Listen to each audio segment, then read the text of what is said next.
ನಮಸ್ಕಾರ, ನಾನು ಕಾವ್ಯ. ಮೊಬೈಲ್ ಎಲ್ಲರ ದಿನಚರಿ ಶುರುವಾಗುವುದೇ ಮೊಬೈಲ್ಗಳಿಂದ. ಮೊಬೈಲ್ ಅನ್ನೋದು ಮಾನವನ ಅಂಗವಾಗಿ ಬಿಟ್ಟಿದೆ. ದುರಂತ ಅಂದರೆ ಇದೇ ಮೊಬೈಲ್ ಗೀಳಿಗೆ ಮಕ್ಕಳು ಸಿಲುಕಿಕೊಳ್ಳುತ್ತಿದ್ದಾರೆ. ದೃಷ್ಟಿಹೀನತೆಯ ರೋಗಗಳಿಗೆ ತುತ್ತಾಗುತ್ತಿದ್ದಾರೆ.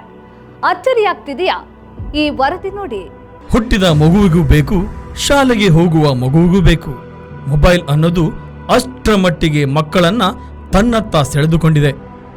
ಒಂದೇ ಒಂದು ಕ್ಷಣ ಮೊಬೈಲ್ ಕೈಯಲ್ಲಿಲ್ಲ ಅಂದ್ರೆ ಮಕ್ಕಳು ಸಿಡಿದೇಳ್ತಾರೆ, ವಿಚಿತ್ರವಾಗಿ ಆಡೋಕೆ ಶುರು ಮಾಡ್ತಾರೆ. ಅಪ್ಪ ಅಮ್ಮನ ಮಾತು ಬಿಡಿ, ಯಾರ ಮಾತನ್ನು ಕೂಡ ಕೇಳಲ್ಲ. ಅಷ್ಟರ ಮಟ್ಟಿಗೆ ಮಕ್ಕಳನ್ನ ಮೊಬೈಲ್ ತನ್ನ ಜಾಲಕ್ಕೆ ಸೆಳೆದುಕೊಂಡು ಬಿಟ್ಟಿದೆ. ದಕ್ಷಿಣ ಕನ್ನಡ ಜಿಲ್ಲೆಯ ಶಾಲಾ ಮಕ್ಕಳಲ್ಲಿ ದೃಷ್ಟಿದೋಷ ಪ್ರಕರಣಗಳ ಸಂಖ್ಯೆ ಹೆಚ್ಚುತ್ತಿರುವ ಆಘಾತಕಾರಿ ಅಂಶ ವರದಿಯಾಗಿದೆ. ಜಿಲ್ಲೆಯ ಸುಮಾರು 6,176 ಮಕ್ಕಳಲ್ಲಿ ದೃಷ್ಟಿ ಸಮಸ್ಯೆ ಕಂಡುಬಂದಿದ್ದು, ಅಂದಾಜು 5,000 ಮಕ್ಕಳಿಗೆ ಕನ್ನಡಕದ ಅನಿವಾರ್ಯತೆ ಇದೆ ಎಂದು ಹೇಳಲಾಗ್ತಾ ಇದೆ. ದಕ್ಷಿಣ ಕನ್ನಡ ಜಿಲ್ಲೆಯಲ್ಲಿ ಎಷ್ಟು ಮಕ್ಕಳು ದೃಷ್ಟಿದೋಷಕ್ಕೆ ತುತ್ತಾಗಿದ್ದಾರೆ ಎನ್ನುವ ಅಂಕಿಅಂಶಗಳ ಪ್ರಕಾರ ಆಘಾತಕಾರಿ ಬೆಳವಣಿಗೆ ನೋಡಿದ್ರೆ ನೀವೇ ಶಾಕ್ ಆಗ್ತೀರಾ. ಒಟ್ಟು ದಕ್ಷಿಣ ಕನ್ನಡ ಜಿಲ್ಲೆಯಲ್ಲಿ 6,176 ಮಕ್ಕಳಿಗೆ ದೃಷ್ಟಿದೋಷ. ಕಾರಣ ಕೇಳಿದ್ರೆ ಶಾಕ್ ಆಗೋದು ಗ್ಯಾರಂಟಿ. ದಕ್ಷಿಣ ಕನ್ನಡ ಜಿಲ್ಲೆಯಲ್ಲಿ 6,176 ಮಕ್ಕಳು ದೃಷ್ಟಿ ಸಮಸ್ಯೆಯಿಂದ ಬಳಲುತ್ತಿದ್ದಾರೆ. ಸುಮಾರು 5,000 ಮಕ್ಕಳಿಗೆ ಕನ್ನಡಕದ ಅವಶ್ಯಕತೆ ಇದೆ. ಮೊಬೈಲ್ ಬಳಕೆ ಹೆಚ್ಚಾಗಿರುವುದರಿಂದ ಸಮಸ್ಯೆ ಉಲ್ಬಣಗೊಂಡಿದೆ. ಆರೋಗ್ಯ ಇಲಾಖೆಯು ಮನಸ್ಥೈರ್ಯ ಕಾರ್ಯಕ್ರಮದ ಮೂಲಕ ಮಕ್ಕಳ ಮಾನಸಿಕ ಸಮಸ್ಯೆ ಪರಿಹರಿಸಲು ಪ್ರಯತ್ನಿಸುತ್ತಿದೆ. ಆದರೆ ಈ ಮೊಬೈಲ್ ವ್ಯಸನವನ್ನು ಕಡಿಮೆ ಮಾಡುವುದು ಸವಾಲಾಗಿ ಪರಿಣಮಿಸಿದೆ. 16 ವರ್ಷ ವಯಸ್ಸಿನ ಮಕ್ಕಳಲ್ಲಿ ದೃಷ್ಟಿದೋಷ ಪ್ರಕರಣ ಹೆಚ್ಚಾಗಿದೆ. ಕೆಲವು ಮಕ್ಕಳಲ್ಲಿ ಸಾಮಾನ್ಯ ದೃಷ್ಟಿದೋಷವಿದ್ರೆ ಇನ್ನು ಕೆಲವು ಮಕ್ಕಳಲ್ಲಿ ಚಿಕಿತ್ಸೆ ಅನಿವಾರ್ಯ ಎಂಬಷ್ಟರ ಮಟ್ಟಿಗೆ ದೃಷ್ಟಿದೋಷ ಪತ್ತೆಯಾಗಿದೆ ಎಂದು ದಕ್ಷಿಣ ಕನ್ನಡ ಜಿಲ್ಲಾ ಆರೋಗ್ಯಾಧಿಕಾರಿ HR ತಿಮ್ಮಯ್ಯ ಮಾಹಿತಿಯನ್ನ ನೀಡಿದ್ದಾರೆ. ಸಾಮಾನ್ಯವಾಗಿ ಮೊಬೈಲ್ ಬಳಕೆಯಿಂದ ಖಂಡಿತವಾಗಲೂ ಮಕ್ಕಳಿಗೆ ಅಲ್ಲ, ಎಲ್ಲರಿಗೂ, ಸಾರ್ವಜನಿಕರಿಗೂ ಅತಿಯಾದ ಮೊಬೈಲ್ ಬಳಕೆಯಿಂದ ಬೇರೆ ಬೇರೆ ರೀತಿಯ ಆರೋಗ್ಯ ಸಮಸ್ಯೆ ಕಾಣಿಸ್ಕೊಳ್ತಾ ಇದೆ. ವಿಶೇಷವಾಗಿ ಯಾವುದೇ ನಿರ್ಬಂಧ ಇಲ್ಲದೆ ಗಂಟೆಗಟ್ಟಲೆ ಮೊಬೈಲ್ ನೋಡೋದ್ರಿಂದ ದೃಷ್ಟಿಗೆ ಹಾಗೂ ಮಿದುಳಿಗೆ ಹಾನಿಯಾಗುವ ಸಾಧ್ಯತೆ ಇದೆ. ಮಿದುಳಿನ ಕಾರ್ಯಕ್ಷಮತೆ ಕೂಡ ಕಡಿಮೆಯಾಗುವ ಸಾಧ್ಯತೆ ಇದೆ. ದೃಷ್ಟಿದೋಷ ಆಗಿ ದೃಷ್ಟಿಯಲ್ಲಿ ತೀಕ್ಷ್ಣತೆ ಕಡಿಮೆ ಆಗ್ಬೋದು, ಮಂದ ಆಗ್ಬೋದು, ಏಕಾಗ್ರತೆ ಅವರಿಗೆ ಮಕ್ಕಳಿಗೆ ಹೋಗ್ಬೋದು, ಹಾಗೂ ಹೃದಯ ಸಂಬಂಧಿ ಸಮಸ್ಯೆ ಕೂಡ ಬರ್ಬೋದು. ಮೊಬೈಲ್ ಫೋನ್ಗಳನ್ನು ಬಳಸುವ ಸಮಯವನ್ನು ಮಿತಿಗೊಳಿಸುವಂತೆ ಪೋಷಕರಿಂದ ಪದೇ ಪದೇ ಎಚ್ಚರಿಕೆ ಹೊರತಾಗಿಯೂ ಅನೇಕ ಮಕ್ಕಳು ಈ ಸಲಹೆಯನ್ನು ನಿರ್ಲಕ್ಷಿಸುತ್ತಿದ್ದಾರೆ.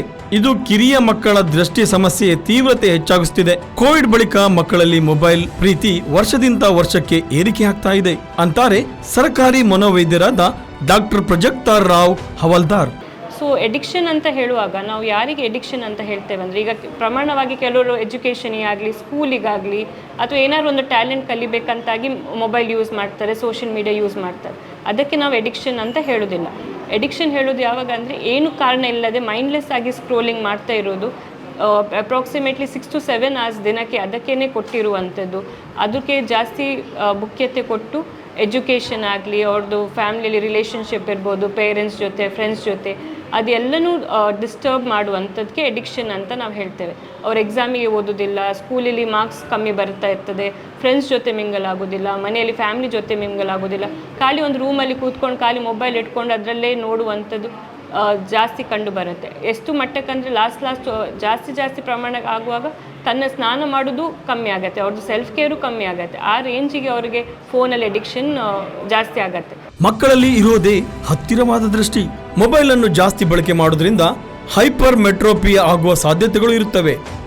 ಮಕ್ಕಳಿಗೆ ಮೊಬೈಲ್ ಕೊಡೋದ್ರಿಂದ ನಾವೇ ಅವರ ದೃಷ್ಟಿಹೀನರಂತೆ ಮಾಡುತ್ತೇವೆ ಅಂತ ಮಕ್ಕಳ ಮೊಬೈಲ್ ಬಳಕೆಯಿಂದ ಹೆತ್ತವರು ದೂರ ಮಾಡಬೇಕು ಎನ್ನುವುದು ವೆನ್ಲಾಕ್ ಆಸ್ಪತ್ರೆಯ ಕಣ್ಣಿನ ತಜ್ಞರಾದ ಡಾಕ್ಟರ್ ಅನಿತಾ ಕಿರಣ್ ರವರ ಅಭಿಪ್ರಾಯವಾಗಿದೆ. ಯಾಕಂದರೆ ಹತ್ತಿರ ದೃಷ್ಟಿ ಮಕ್ಕಳಲ್ಲಿ ಇರೋದೇ ಹತ್ತಿರ ದೃಷ್ಟಿ, ಬಟ್ ಅದನ್ನು ಜಾಸ್ತಿ ಬಳಕೆ ಮಾಡೋದ್ರಿಂದ ಏನಾಗುತ್ತೆ, ಸ್ಕ್ರೀನ್ ಟೈಮ್ ಅಂತ ಒಂದು ಇಡಬೇಕಾಗತ್ತೆ. ಯಾಕಂದರೆ 1 ಇಲ್ಲ 1 hour ಪರ್ ಡೇ, ಇಲ್ಲ 2 hours ಪರ್ ಡೇ, ಬೆಳಗ್ಗೆ ಎಷ್ಟೊತ್ತು, ಸಾಯಂಕಾಲ ಎಷ್ಟೊತ್ತು ಅಂತ. ಬಟ್ ನೀವು ಇರೋ ಮಕ್ಕಳು ಇರೋದೇ ಅರ್ಧ ದಿನ ಸ್ಕೂಲಲ್ಲಿ, ಪರವಾಗಿಲ್ಲ, ಬಟ್ ಅರ್ಧ ದಿನ ಇನ್ನು ಮನೇಲಿರ್ತಾರೆ ಮಕ್ಕಳು.